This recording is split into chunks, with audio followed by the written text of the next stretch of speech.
ఈకే గురించి ప్రత్యేకంగా చెప్పనక్కర్లేదు. ఒకప్పుడు టాలీవుడ్ లో స్టార్ హీరోల సరసన నటించి మెప్పించారు. కానీ ప్రస్తుతం ఈ అమ్మడికు బ్యాడ్ టైం నడుస్తోంది. ఆమె సినిమాలు ప్రేక్షకులను ఆశించిన స్థాయిలో ఆకట్టుకోలేకపోతున్నాయి. దాంతో పూజా కెరీర్ డౌన్ అయింది. దీంతో ఈ అమ్మడు వెబ్ సిరీస్ లో నటిస్తున్నట్టు తెలుస్తోంది.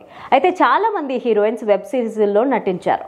ఇప్పుడు పూజ కూడా అదే బాటలో నడుస్తుందని టాక్ వినిపిస్తోంది. 2010లో మిస్ యూనివర్స్ పోటీల్లో సెకండ్ ప్లేస్ లో నిలిచిన పూజ ఫోటోలను చూసి దర్శకుడు మిస్కిన్ ఆమెకు సినిమా ఆఫర్ ఇచ్చాడు. ఆయన దర్శకత్వంలో 2012లో వచ్చిన మూగముడి సినిమాతో పూజ తొలిసారిగా సినీ రంగానికి పరిచయమైంది. అదే సినిమా తెలుగులో మాస్క్ అనే పేరుతో రిలీజ్ అయింది. ఆ సినిమా ఫ్లాప్ కావడంతో పూజ తమిళ సినిమా నుంచి తప్పుకుంది.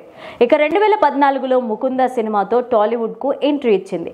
ఆ తర్వాత ఒక్క లైలా కోసం సినిమాలో నాగ చైతన్యతో జతకట్టింది. ఆ తర్వాత హృతిక్ రోషన్ సరసన మొహెంజోదారో అనే హిందీ చిత్రంలో నటించింది. మిగతా భాషల్లో పెద్దగా నటించకపోయినా తెలుగులో వరుసగా సినిమాలు చేసి మెప్పించింది.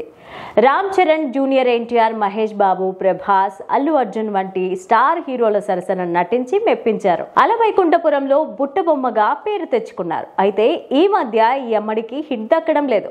ఇక తెలుగు సినిమాల్లో కనిపించక సుమారు 3 ఏళ్లు అవుతోంది. ఆమె చివరిగా ప్రభాస్ తో నటించి కనిపించారు. వరుణ్ తేజ్, వెంకటేష్ నటించిన F3 సినిమాలో ఆమె స్పెషల్ సాంగ్ తో సందడి చేశారు.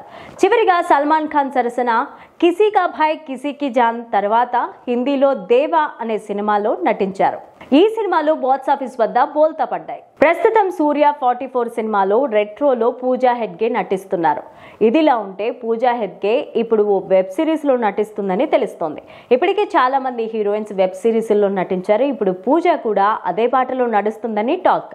ఈ వెబ్ సిరీస్ ను డిమోంటీ కాలనీ, కోబ్రా వంటి చిత్రాలకు దర్శకత్వం వహించిన అజయ్ జ్ఞానముత్తు దర్శకత్వం వహిస్తున్నారు. త్వరలోనే దీనిపైన క్లారిటీ రానుంది. మరి ఈ వెబ్ సిరీస్ లో అయినా పూజ రాణిస్తుందేమో చూడాలి.